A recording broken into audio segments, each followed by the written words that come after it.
जी बिल्कुल, सिंध के पढ़े लिखे बलदियात इंतखाबात में मुंतखब होने वाले नए जो काउंसलर, चेयरमैन और वाइस चेयरमैन यहाँ पर जो जिन्होंने हलफ लिया है, आइए इनसे दस्तूर पाकिस्तान और शहरियों के हकूक़ के हवाले से कुछ सवालात करते हैं कि वो इस हवाले से क्या कहते हैं। अस्सलाम वालेकुम चाचा। वालेकुम अस्सलाम। कौन सी जमात से आपका ताल्लुक है? मुसलमान इस्लामी जमीयत। इस्लामी जमात से ताल्लुक जी। है। अच्छा, आप क्या मुंतखब हो क्या है? Vice chairman. Vice chairman. अच्छा, मुझे आप ये बताएं कि पाकिस्तान का जो आइन है वो किसने बनाया और वो आइन कब बना है?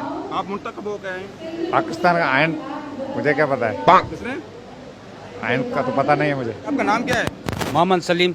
अच्छा, कौन से जमात से ताल्लुक है आपका? ताल्लुक पीपल्स पार्टी। अच्छा, आप मुझे बताएं पाकिस्तान का जो आइन है, आप मुंतखब हो क्या हैं? पाकिस्तान का जो आइन है वो कब बना है और वो आइन किसने बनाया है? 2013।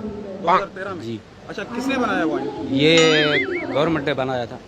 अहमद नवाज। अच्छा, कौन सी जमात से ताल्लुक है आपका? पीपी का। पीपल्स पार्टी के। अच्छा, आप मुझे ये बताएं जो पाकिस्तान का आइन है वो आइन कब बना है और आइन किसने बनाया है? आप मुंतखब हो क्या हैं?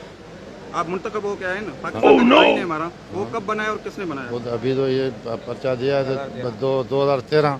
2013 में बना है। अच्छा, पाकिस्तान की जो टोटल आइन के जो शिक्के हैं वो कितने हैं?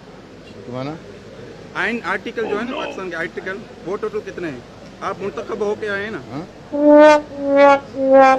वालेकुम चाचा। वालेकुम सलाम। जा चाचा, क्या नाम है आपका? साईदास। कौन सी जमात से ताल्लुक है आपका? Shiraz group people's party. अच्छा, आप मुझे ये बताएं पाकिस्तान का जो आइन है ना, आप मुंतखब हो के हैं, पाकिस्तान का जो आइन है वो आइन कब बना है और आइन किसने बनाया था? जी जी? जो कोई हले भी यो सही है।